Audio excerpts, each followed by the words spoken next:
আমি যতবার বিপদে পড়েছি, আমল করেছি, আল্লাহ এর ফলাফল আমাকে হাতে হাতে দিয়েছেন। এই পর্যন্ত সারা পৃথিবী থেকে 10 লক্ষের উপরে এই আমল করে যারা আমার কাছে ফোন করে। আফ্রিকা থেকে, আমেরিকা থেকে, লন্ডন থেকে 9 লক্ষের উপরে তো মানুষেরা এই আমলের শেয়ার করেছে। হযরত মুজাদ্দিদ রহমতুল্লাহ আলাইহি তার কিতাবে লিখেছেন, কোনো মুসলমান যদি বিপদে পড়ে, কোনো মুসলমানের মেয়েটার যদি বিবাহ না হয়, কোনো মুসলমান যদি অনেক ঋণগ্রস্ত হয়, কোনো মুসলমান যদি দুশ্মনের দ্বারা আক্রান্ত হয়, কোনো মুসলমান যদি মিথ্যা মামলা মোকদ্দমাতে ফাঁসিয়ে থাকে, কোনো মুসলমানের মেয়েটার যদি তালাক হয়ে যায়, কোনো মুসলমান যদি কঠিন কোনো অসুস্থতাতে পড়ে, কোনো মুসলমান যদি এমন কোনো বিপদে পড়ে যে বিপদ থেকে উদ্ধারের কোনো রাস্তা নেই, ওই মুসলমান যদি আমলটা করে, 499 প্রথমে 100 বার দরুদ শরীফ পড়বে। যেই দরুদ শরীফ সে পড়তে জানে, ইশারের নামাজের শেষে ঘুমের আগে পড়বে আল্লাহুম্মা সাল্লি আলা সাইয়্যিদিনা মুহাম্মদ 100 বার। 499 বার পড়বে লা হাওলা ওয়ালা কুওয়াতা ইল্লা বিল্লাহ। একবার পড়বে লা হাওলা ওয়ালা কুওয়াতা ইল্লা বিল্লাহিল আলিয়্যিল আযীম। 100 বার দরুদ শরীফ পড়বে, হাত পাতিয়ে বলবে, মাওলা আমি অনেক গরিব মানুষ, মেয়েটার তালাক হয়ে গেছে, মেয়েদের বিবাহ শাদীও হয় না, ঋণগ্রস্ত হয়ে গেছি, ব্যবসাটা অচল হয়ে গেছে, মিথ্যা মামলা মোকদ্দমাতে ফাঁসিয়ে গেছে।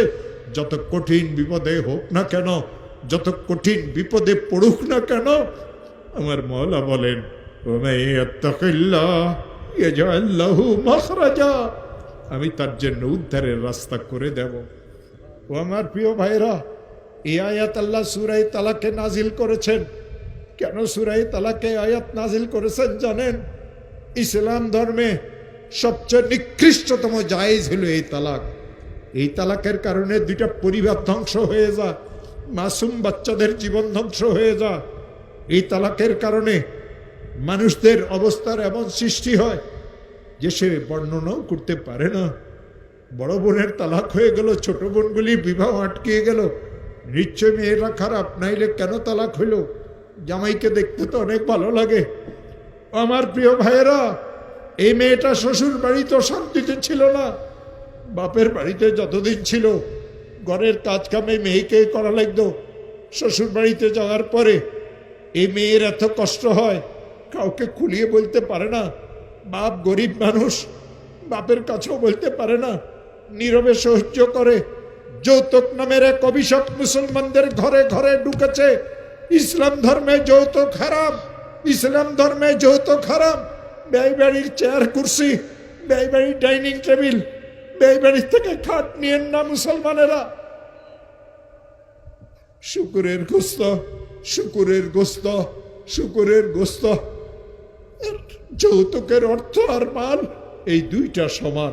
ওই মুসলমান যৌতুক দিতে পারে, ওই মুসলমান যৌতুক নিতে পারে যে মুসলমান দাবি করার পরেও শুকুরের গোস্তকে চাবাই চাবাই খাইতে পারে।